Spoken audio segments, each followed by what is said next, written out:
shame. I'd like to think I am, unless I don't know myself. I don't know.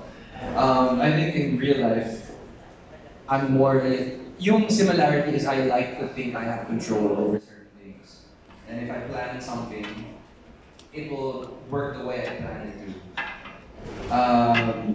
There's more, there's less similarities actually. There's more contradictions sa Diego and Shane. I think in real life, yeah, I think nasabi ko na. Mas malayo, I don't have many similarities. So mas madami kang acting na dito. Oh, that's what I'm trying to say actually. I have to get into character. Yeah, thank you, thank you. Thank you. That was Ian Estrella, a TikTok content creator. And up next, we have Jezreel Eli, a TikTok content creator. Hello po, and congratulations. As in, I'm a fan of your movies, especially yung ginawa niyo before together. I really love it. Yeah. And my question, kasi it's all about alcohol, love, and of course, we need to celebrate this movie in between. So if you were to toast each other with one drink, pwedeng alcoholic man or hindi, ano kaya yun and what's the story behind it?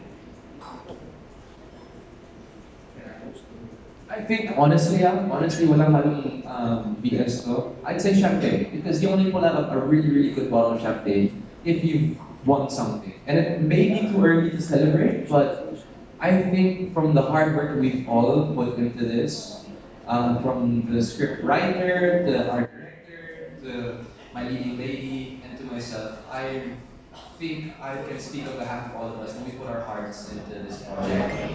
And it deserves a toast of champagne because that's the traditional celebratory drink, right? You open a bottle of champagne, you pop it, and you all have fun. So that's what I choose, and that's my backstory of it. Thank you.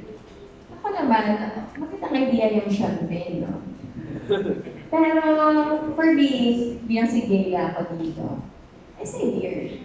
Beer is everyone's drink, and I think this movie is for everyone. I think everybody can relate to this movie.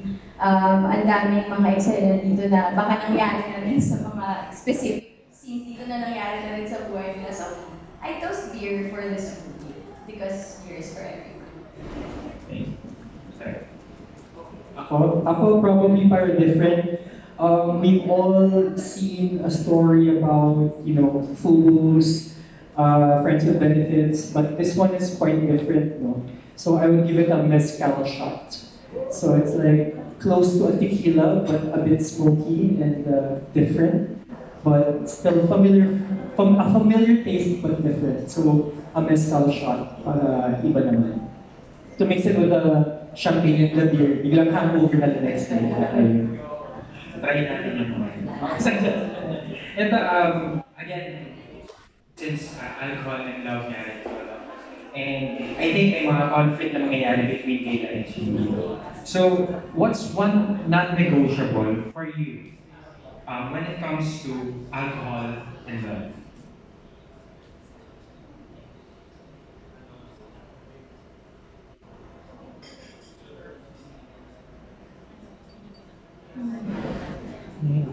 Ang non-negotiable ko sa love life is cheating.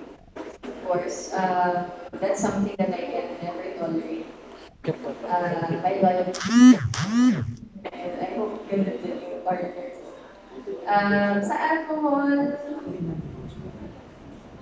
parang wala naman. Parang pwede naman ako i-try lahat.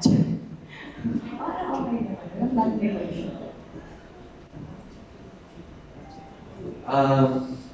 I'll start with alcohol. My non-negotiable is you can't invite me out for a drink. We have to at least have 10. Because what's the point of going out first to have one drink? It's a waste of time. Again, guys, that's my humor. Don't take me seriously. Baka next time, like this, alcoholic. Yes. My non-negotiable sa love, pare, wag mo akong tanongin tungkol sa pag-ibig kasi it's quite evident na I don't know much about it. So let's just stick to the alcohol. Sige. With love, I think you guys are supposed to stand on your own. At hindi kayo dapat magkasama lagi. Hindi pwede dependent kayo sa isa't isa lagi. Dapat ano kayo, you stand alone as individuals. That's very important. And for alcohol, I guess nothing above 80%, 75% or 80%. Yes. So yeah. Thank you. Nakatulong sa akin yung mga prices. Thank you. If you need a drink, bro, you know where to find me. Sure. Thank you. Thank you for your questions. That was Jezreel Eli on TikTok.